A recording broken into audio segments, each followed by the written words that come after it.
So I was watching a video on my Apple TV, and in the corner it said, "Coming up next, Krystal and Kyle and friends," or something like that. And I was like, I just kind of knew. I was like, what the fuck is this? Kyle, Kulinski, and Crystal Ball now doing their own thing, doing their own podcast, and sure enough, it is. I checked out a good amount of their first video, and I think it's an awesome idea. I liked it a lot. Part of the reason why I like it is it is going to be longer videos now. It looks like this one's well over an hour, and they have Marianne Williamson on, which is actually a pretty good guest, because you don't hear much about her. All you really hear is that she's the crazy Krystal lady.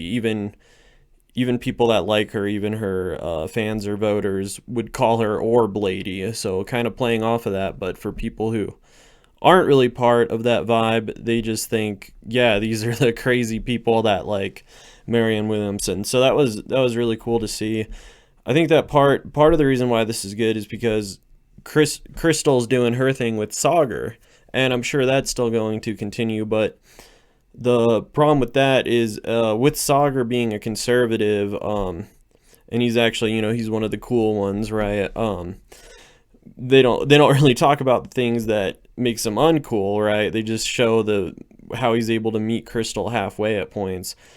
But that kind of shows you that Krystal's doing the same thing with him. They're kind of tethering each other. So for all you know, Sagaar could be against marijuana legalization. He could be against trans people, or he could be homophobic against gay marriage.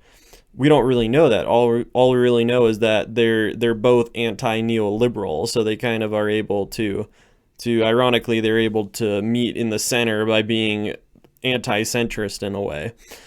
So, but by Krystal doing her own thing with Kyle, now they're able to do it at least a little bit to the left, at least going into being like an actual liberal podcast or a social democratic podcast or what have you, and they're not going to be tethering each other to the center like you had with Krystal and Sagaar.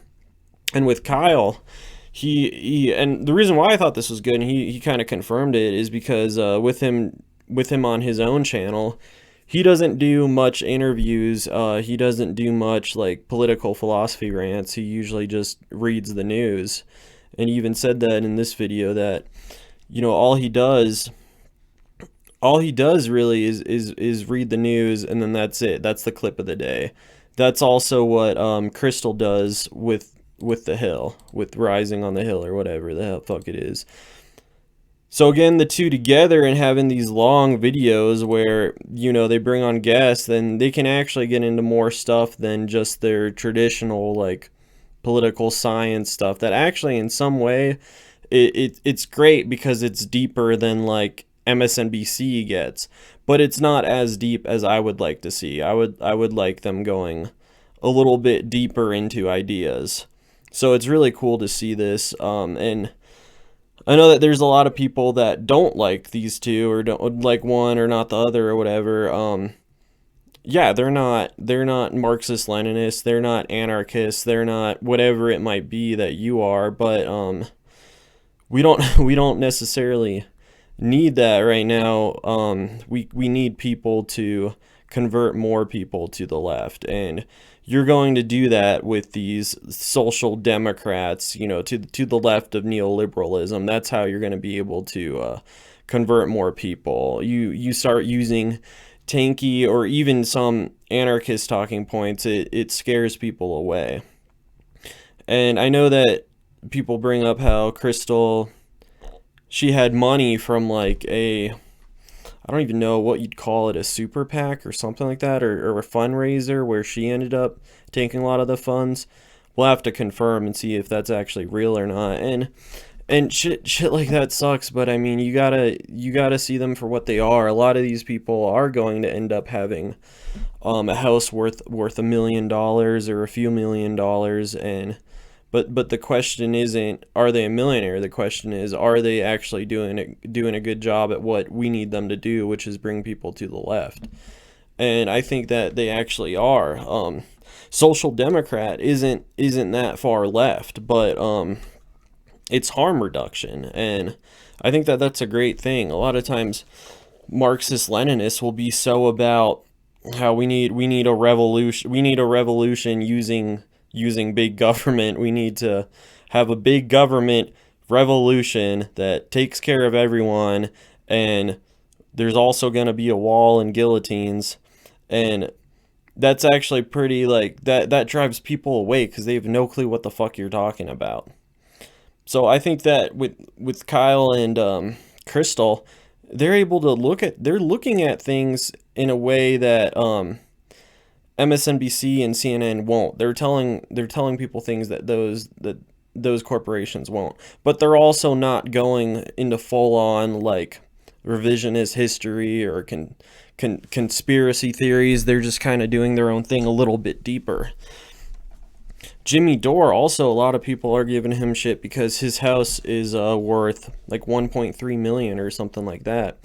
I went and I checked it out, checked out the article, and it was on Yahoo News. It says that Jimmy Dore's house is a 5-bedroom house.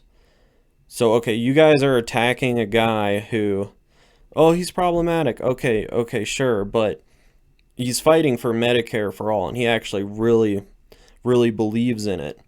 So why are we attacking him for having a 5-bedroom house? Now, with Krystal Ball and this whole keeping fun campaign money or whatever, I'll have to look into that. But that's usually the norm. A lot of times a politician doesn't use money for campaigns. That doesn't just go back to the person who contributed it. But let's go and double check this.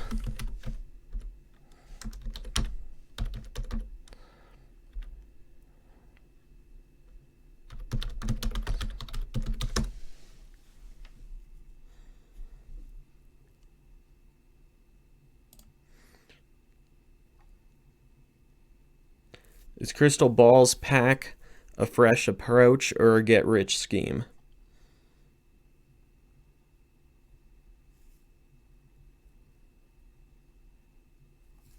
Okay, so it looks like the People's House Project launched, and this was in May of 2008. Krystal Ball founded it, and she said that it was an organization that would defy old conventions and show Democrats a new model for winning campaigns. She was also a former MSNBC host, of course, and she said that this PAC would support long-shot candidates who embrace economic populism and lacked a political background. The kind of office seekers who normally don't receive support from party leaders. But thus so far, nobody has benefited more financially from the group than Ball herself.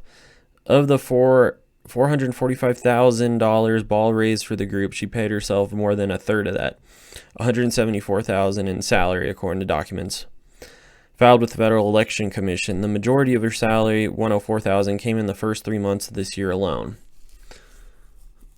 All right, so some people are deeming it a scam PAC. All right, so that's not perfect, but and I think it was actually more than that. Maybe this article was written in 2018, so maybe she was making 100,000 every few months or something like that. So that fucking sucks. But the question isn't necessarily what is she actually doing with that PAC. The question is, how many people are she actually converting to the left?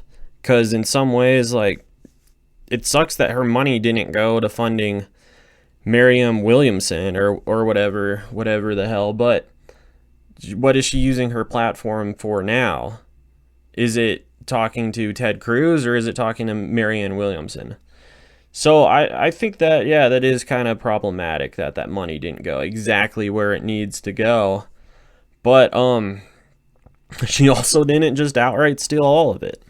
So and unfortunately, this is kind of all we have right now. I don't know if anyone's noticed, but the left isn't nearly as robust as the right. I mean, we are just completely, we're pretty much fractured, and we don't have much mainstream recognition.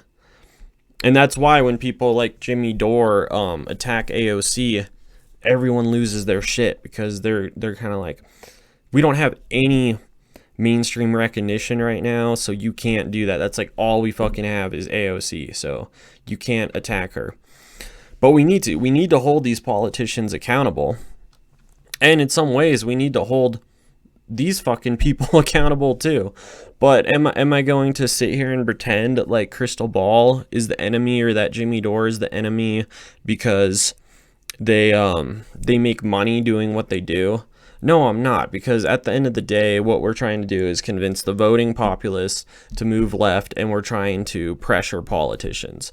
Those are the two most important things that we need to do now. We need more people in our movement, and we need the people in our movement to start pressuring the politicians to move their economic policies left.